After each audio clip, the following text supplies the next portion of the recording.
Good morning, I'm Sanjay Shahal, behavioral trainer and life coach with a mission to make this world better place to live in by helping people to get what they want through coaching and training. My dear friend, आज मैं आपसे एक बहुत ही important question के बारे में बात करूंगा और वो जो क्वेश्चन है वो है टेल मी अबाउट योरसेल्फ। जब भी आप किसी इंटरव्यू में जाते हैं, जब भी आप कहीं पार्टी में जाते हैं, कहीं फंक्शन में जाते हैं, तो आपसे आपका इंट्रोडक्शन पूछा जाता है कि नहीं?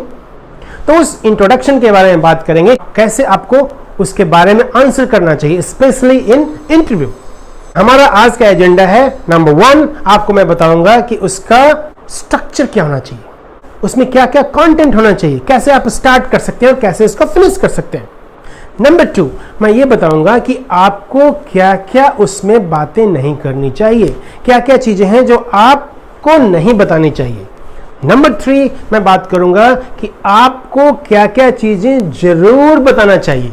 और नंबर 4 वो है कि उसकी टाइम लिमिट क्या होनी चाहिए।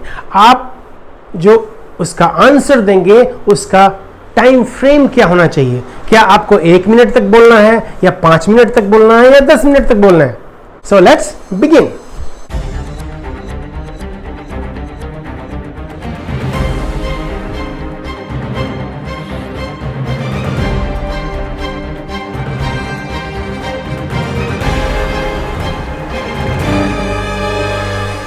मैं बात कर रहा था सबसे पहला पॉइंट स्ट्रक्चर की। आपका जो स्पीच का सिंपल स्ट्रक्चर ये है कि आप जो भी बोलें उसको 3 बातें उसमें याद रखिए। नंबर 1, सबसे पहले आपको प्रेजेंट के बारे में बोलना है, आप प्रेजेंटली क्या कर रहे हैं। Number 2, past. प्रेजेंट के बाद आप पास्ट के बारे में बात करें कि आपने क्या क्या किया, आप जो है अपने लाइफ में अब तक क्या क्या किए, तो वो हो गया पास्ट। और नंबर 3 जो है उसमें बताना है आपको कि आप क्या चाहते हैं अपने लाइफ में, आप क्या चाहते हैं इस ऑर्गेनाइजेशन में, आप इस जॉब को क्यों अप्लाई आपने किया।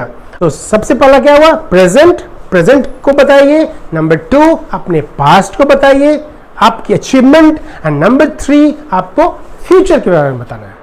तो ये था हमारा स्ट्रक्चर। अब नंबर 2 ये है कि आपको क्या क्या नहीं बताना चाहिए।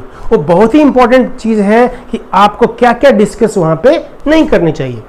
तो आपको क्या क्या डिस्कस नहीं करनी चाहिए उसमें वो है कि नंबर 1, आपको ओवर क्वालिफिकेशन के बारे में बात नहीं करना है। जो ओवर क्वालिफिकेशन है, सपोज आप जहां पे इंटरव्यू देने गए हैं उसकी रिक्वायरमेंट है +2, बट आप जो है वहां पे दिखा रहे हैं कि I have done MA in Hindi, BSc in mathematics and all. तो ये सब चीजें बड़ी बड़ी जो क्वालिफिकेशन है वो आपको वहां नहीं बताना है, क्योंकि उन्हें सिर्फ चाहिए +2। तो ओवर क्वालिफिकेशन की बातें नहीं करनी है। नंबर 2 ये है कि आपको अंडर क्वालिफिकेशन की भी बात नहीं करनी है। जो रिक्वायरमेंट है, जो इंटरव्यूअर की जो रिक्वायरमेंट है, बस उसी के बारे में बात करना है, उसके बाहर हमें नहीं जाना है।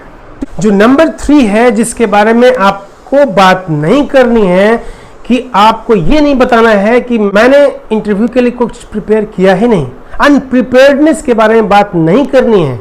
आपको ये नहीं बताना है कि सर कल ना हमारे यहाँ लाइट चली गई थी तो मैं प्रिपेयर नहीं कर पाया, हमारे घर में बहुत प्रॉब्लम चल रहा था तो प्रिपरेशन नहीं हो पाया। ये सब चीजें बात नहीं करनी है।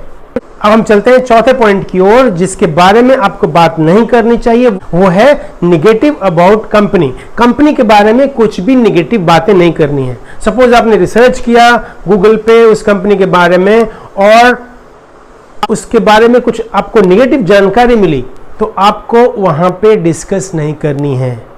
उस इंटरव्यू के दौरान आपको कोई भी ऐसी बातें नहीं बोलना है जो कि निगेटिव हो उस कंपनी के बारे में।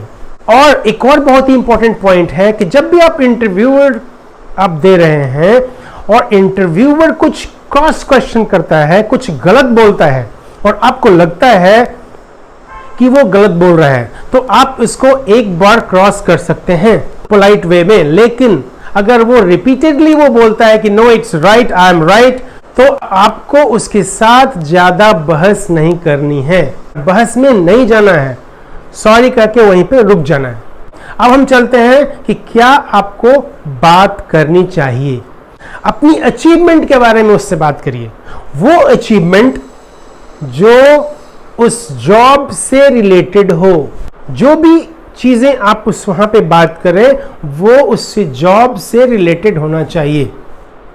अपनी हॉबीज के बारे में बात कर सकते हैं, लेकिन आपको ज्यादा से ज्यादा वो बात करनी है जो उस जॉब से रिलेटेड हो। और जो दूसरा चीज है जिसके बारे में आपको बात करना ही चाहिए वो है व्हाई यू आर क्वालिफाइड। आप उस जॉब के लिए क्यों क्वालिफाइड हैं, वो इंटरव्यूअर आपको क्यों ले, आपका जो स्ट्रेंथ है उस कंपनी के लिए जो यूजफुल हो सकता है, उसके बारे में बार बार उसको रिपीट करके बता सकते हैं। और वो चीजें हैं जो आप बता सकते हैं कि व्हाई यू हैव अप्लाइड, आप उस जॉब को आपने क्यों अप्लाई किया है उसके बारे में आप बता सकते हैं। अब हम चलते हैं कि उसका टाइम लिमिट क्या होना चाहिए। जितने भी इंटरव्यूज होते हैं उसमें उसका जो टाइम लिमिट है वो है 30 सेकेंड्स टू 90 सेकेंड्स। तो आपको अपना स्पीच ऐसे ही तैयार करना है कि 30 सेकेंड और 90 के बीच में हो, और समय के अनुसार जैसा क्वेश्चन पूछा जाए, जितना आपको टाइम दिया जाए उसके अनुसार आप टाइम लेते हुए उस क्वेश्चन का आंसर कर दें। तो इसके लिए आपको करना क्या है, ये तो आपने देख लिया फॉर्मेट क्या होना चाहिए, क्या नहीं बोलना चाहिए, क्या बोलना चाहिए, और टाइम जो है 30 सेकेंड टू 90 सेकेंड होना चाहिए। ये तो आपने जान लिया, लेकिन करना कैसे है? सिर्फ जानने से तो नहीं होगा ना। तो आपको करना यह है कि आप पेपर लीजिए, पेन लीजिए और स्टार्ट करिए लिखना अपने बारे में जो पॉजिटिव पॉइंट्स हैं, जो स्ट्रॉन्ग पॉइंट्स हैं, जो गुड पॉइंट्स हैं उसको लिखिए। और ये ध्यान रखिए एक या दो नेगेटिव पॉइंट्स भी अपने बारे में जरूर लिखिए, लेकिन उस नेगेटिव पॉइंट को ऐसे लिखिए कि वो पॉजिटिव बन जाए वहां पे। जैसे मेरा जो नेगेटिव पॉइंट है कि मैं बहुत ही जल्द सब पे विश्वास कर लेता हूं, ये है हमारी नेगेटिव पॉइंट। कभी भी आप ये नहीं बोलिए कि मेरे नेगेटिव पॉइंट ये है कि मैं लेट आता हूं, मेरा नेगेटिव पॉइंट ये है कि मैं किसी की बात सुनता ही नहीं। तो ये सब चीजें नहीं बोलना है, क्योंकि ये सब डिसिप्लिन पार्ट में आता है।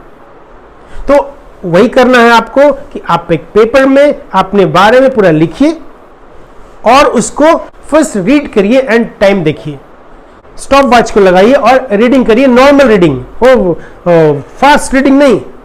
जैसे नॉर्मल आप बोलते हैं, बोलना चाहते हैं, उस वैसे आप उसको रीड करते जाइए। वन पेज अगर आपने लिख लिया, अगर आपने रेडी कर लिया, सेम उसको ध्यान में रखते हुए प्रेजेंट, पास्ट, फ्यूचर, देन क्या नहीं बोलना चाहिए, क्या बोलना चाहिए, आपका स्ट्रॉन्ग पॉइंट, आपके वीक पॉइंट्स, जब आपने लिख लिया तो आपको करना क्या है, उसको मगअप कर लेना है।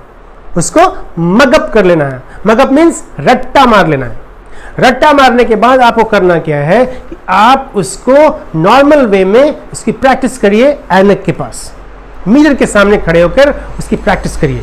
प्रैक्टिस करने के साथ साथ आपको स्टॉप वॉच भी चलाना है और देखना है कि कितना टाइम आ रहा है। तो आपकी जो टाइमिंग है एटलीस्ट 1 मिनट 60 सेकेंड्स तो होनी ही चाहिए। अगर इससे ज्यादा हो तब भी चलेगा, अगर 2 मिनट्स का भी अगर हो रहा हो तो भी अच्छा है, क्योंकि अगर कहीं आपको ज्यादा समय दिया गया तो आप कैसे बोलेंगे। तो आप 2 मिनट तक रखिए और फिर धीरे धीरे उसकी प्रैक्टिस करते करते आपको ये ध्यान रखना है कि जहां पे अगर हमको 30 सेकेंड दिया जाए तो क्या हम कट कर देंगे, जहां हमको 1 मिनट दिया जाए तो क्या कट करेंगे। तो इस तरह से आप उसको अकॉर्डिंग टू द सिचुएशन आप अपने आप को रिप्रेजेंट कर सकते हैं और अपने आप को अच्छी तरह से रिप्रेजेंट करते हुए आप उस जॉब के लिए सेलेक्ट हो सकते हैं।